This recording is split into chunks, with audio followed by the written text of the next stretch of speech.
Все как по нотам, буквально. Венгерский танец Брамса, фантазия Генделя, ария лауретты Пучини или даже минуэт Поля Мориа, музыка барокко или современная классика. У этого коллектива нет ограничений. Долгожданное событие для меломанов региона. Настоящая классическая музыка на ингушской земле.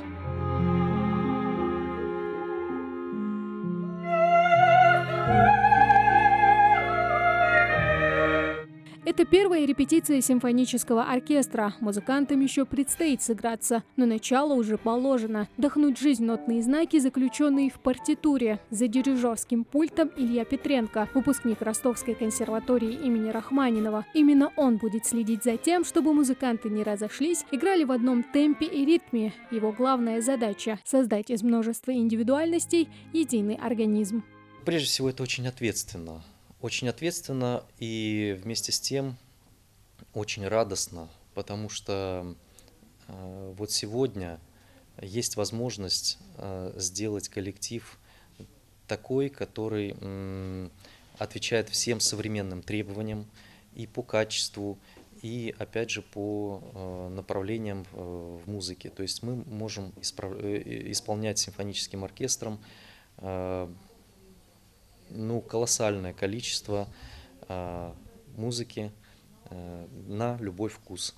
Сейчас в оркестре только 15 человек, но это лишь начало, говорят здесь. Мадина Хаджаева, скрипачка из Дагестана, признается, выступать в симфоническом оркестре – большая ответственность. Но девушка уверена, публика будет довольна, ведь каждый из них готовится со всей ответственностью и серьезностью. Очень комфортно, потому что мы работали уже над нюансами, так и должна проходить работа, то есть это какие-то динамические оттенки, установка темпа, вообще друг друга услышать, сыграть, послушать акустику, как звучит.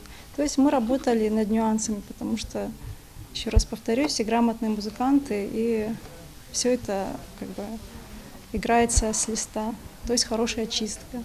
Оркестр должен стать визитной карточкой региона. Он создан по инициативе главы республики. Ингушский Минкульт даже приобрел 10 произведений, сочиненных ведущими композиторами страны. Чтобы придать симфоническому оркестру индивидуальность, все композиции написаны с уклоном на национальный мотив.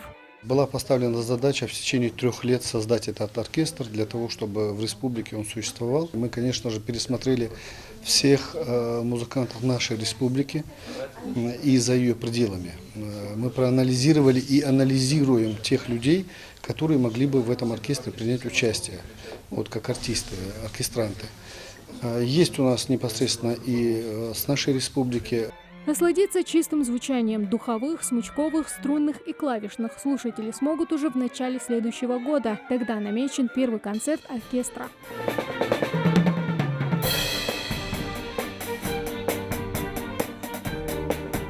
Тамара Хшагульгова, Адам Далаков, Новости 24.